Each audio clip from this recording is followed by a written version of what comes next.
Anglo वैदिक गुरुकुल पुरकाजी के अंदर बच्चों के लिए सहयोग करते हैं। और मैं देख रहा हूँ आपके सामने ये मूली है, और मूली इतनी मोटी है कि कई भाई और बहनें तो इसको पहली बार देखेंगे। तो ये बच्चों का पुरुषार्थ है, मेहनत है, और इसमें ऑर्गेनिक खाद डाला गया।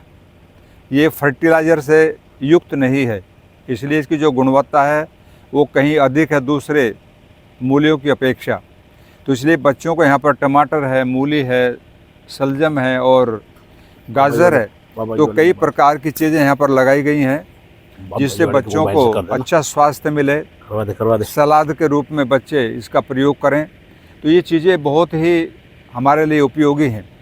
जब हमको हरी सब्जियां मिलती हैं और ऑर्गेनिक होते हैं विशेष रूप से, तो ऐसी अवस्था में वो स्वास्थ्य के लिए बहुत अच्छी होती हैं। आप मूली का प्रयोग करेंगे सीजन में, तो आपको जीवन में कभी भी पथरी नहीं होगी, इंडाइजेशन नहीं होगा, और आपका स्वास्थ्य भी अच्छा होगा। तो ये तो मैं आपको केवल मूली दिखा रहा हूँ, यहाँ पर टमाटर भी हैं, गाजर है, कई प्रकार की सब्जियाँ जो यहाँ पर उगी हैं और बच्चे इसका प्रयोग करते हैं। इसलिए बच्चों का स्वास्थ्य बहुत अच्छा है, डाइजेशन अच्छा रहता है, पेट में पथरी नहीं होती मूली का प्रयोग करने से। तो ये चीज़ें हमारे लिए बहुत आवश्यक हैं।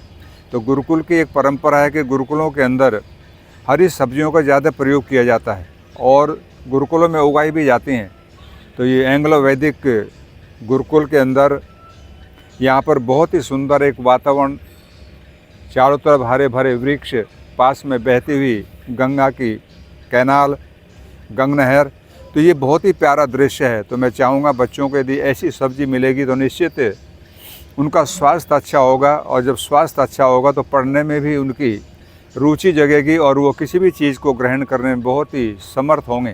तो ये गुरुकुल की एक अपनी व्यवस्था है कि यहाँ पर सभी सब्जियों को उगाया जाता है और ऑर्गेनिक रूप से, जो बिना किसी फर्टिलाइज़र के, यूरिया के, इनको उगाई जाती हैं और इसका प्रयोग करते हैं। तो ऐसी अवस्था में आप सबको ऐसी सब्ज़ी मिले, विशेषकर बच्चों को, तो बच्चों की हेल्थ बहुत अच्छी होगी।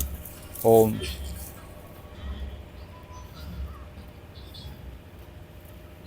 चलो आश्रम की शुरुआत में बाबा जी।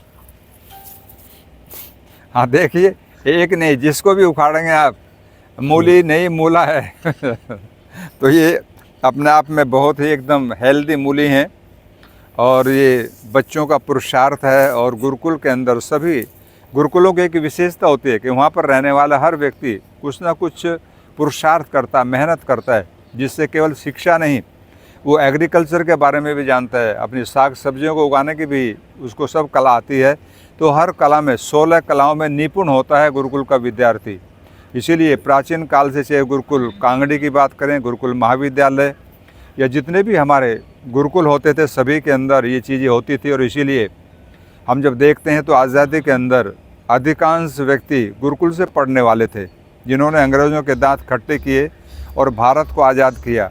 तो ये गुरुकुलीय परंपरा है। तो आप अपने बच्चों को गुरुकुलों में पढ़ाएं ताकि वे भी इस कला में पारंगत हों और परिवार, समाज और राष्ट्र के लिए अच्छा काम करें।